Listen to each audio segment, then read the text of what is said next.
Hey families, and welcome back to Black History for Us All. I'm Mrs. Deb, and I'm so glad you're here. Every day this month, we're diving into the lives of Black pioneers whose stories deserve to be remembered. Because Black history isn't just for some of us, it's for all of us. In our last episode, we explored the life of Leland Melvin, a scientist, astronaut, and former NFL player who proved that no dream is out of reach. Today, we're talking about a woman whose leadership changed the course of history. She was a journalist, activist, and mentor to the Little Rock Nine. Today, we honor Daisy Bates. Daisy Bates was born November 11th, 1914, in Huddock, Arkansas. She grew up in the Jim Crow South, where segregation and racism were a part of daily life. When she was just a child, she suffered a heartbreaking loss. Her mother was murdered by white men, and no one was ever held accountable. That tragedy fueled her passion for justice.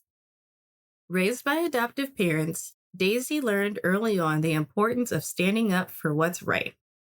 She grew into a young woman determined to fight against racial justice, especially in education.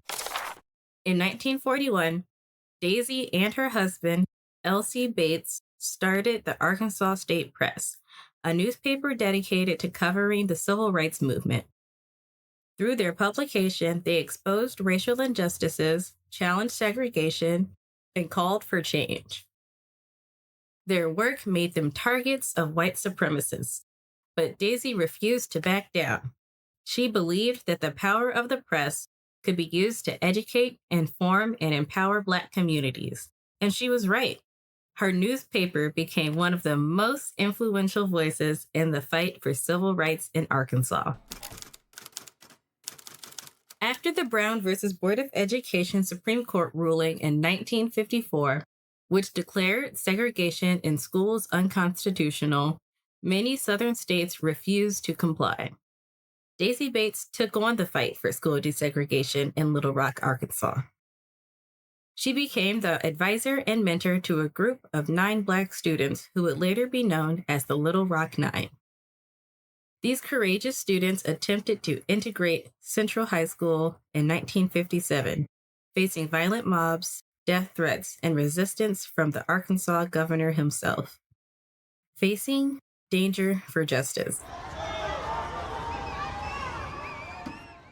Because of her leadership, Daisy Bates became a target. Her home was vandalized, bombed, and threatened, but she never gave up.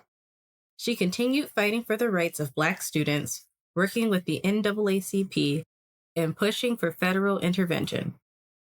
Finally, President Dwight D. Eisenhower sent federal troops to escort the Little Rock Nine into Central High School. The world watched as these brave students walked through the doors of an all-white school, marking a historic moment in the civil rights movement.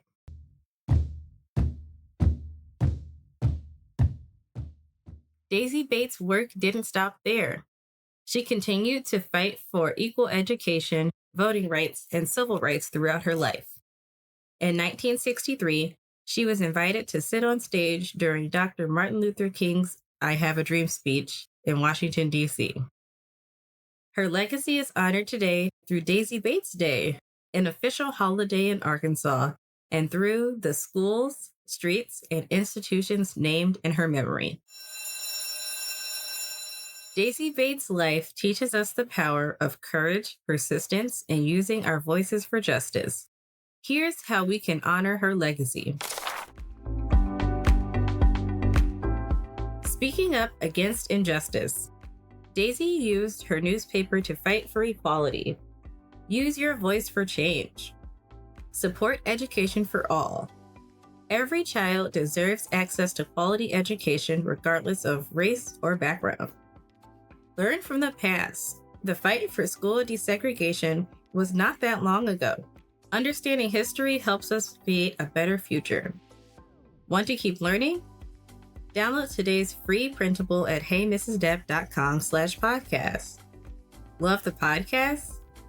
Help us keep sharing these stories by donating at paypal.biz/heymrsdeb.